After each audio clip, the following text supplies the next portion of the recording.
So the new partnership with Boss is an organic one, which is always important.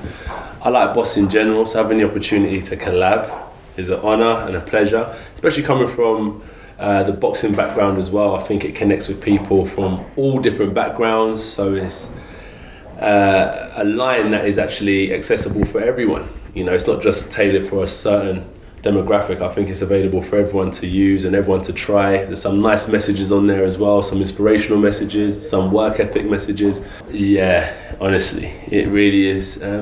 It's hard because you're a competitor, and competitors have this sense of ego and, well, let's say confidence that sometimes sways into ego. But also there is that end of it where you can stumble on your own confidence as well. So it's a balance.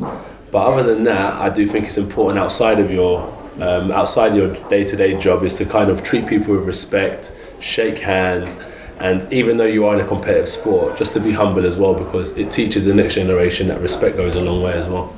Have you impacted your training? Back on my feet now, you know, feeling good.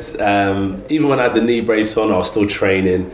You know, that's my knee, I can still use my hands, so I'm always finding a way to work around things. And training's going really well. It's enjoyable at the minute, which is good. And as the fight gets closer, I just want it to stay like this. I don't want it to become like a stressful period of my life. I'm actually enjoying training. And they do say a happy fighter makes a good fighter. Yeah, well, things are kind of planning to go on for December. As you know, right now this year, we don't know what's going to happen, so we can just plan for the best. And if that's the case, I'll definitely be ready for December if it does go ahead. This will be his own strength of test of character, because at a time like this, it's like the world's come crumbling down on you. And I feel like now it's easy to kind of point out people's failures, right? So everyone's looking at Dylan and they're kind of tearing him down.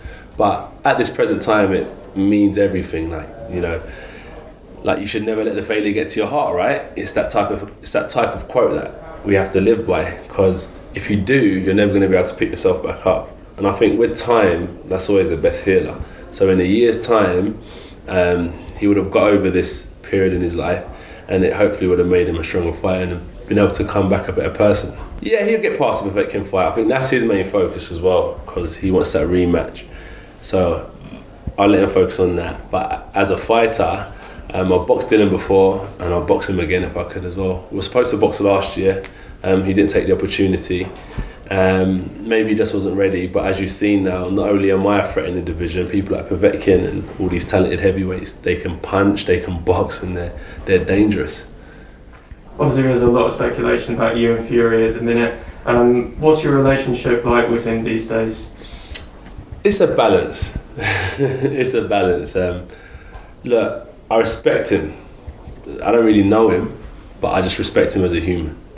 But other than that, as a fighter, I think we're two different people, and I'm confident in my ability as he is. And in terms of us getting in the ring, I could continue to talk, which sometimes I do because I feel the passion, but on a conversation like this, it's just a situation where the best talking will be done in the ring. And I think once that happens and once we box, that's the best place to let our gloves do the talking.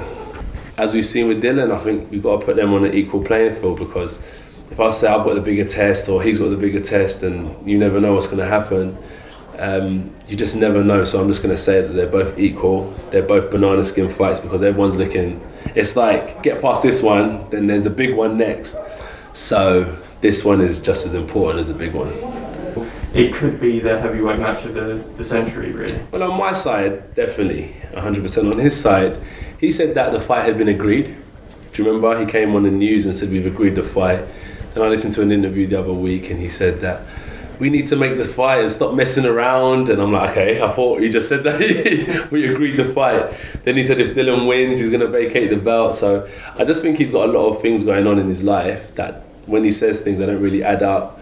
But when the time's right, we'll fight. We're keen, but Kubrat Pulev first, which is a mandatory defence, which I have to do. And then once I've got past that, I'm a free agent. And once Fury's got past Deontay Wilder, if we go back to the first comment he made about the fight saying it's made, then if I take that, I'm going to say we'll fight next year. But everything else that comes with it, I've just got to kind of put to the back of my mind and just focus on Kubrat Pulev. And once I get past him, hopefully Fury will be the next one in line.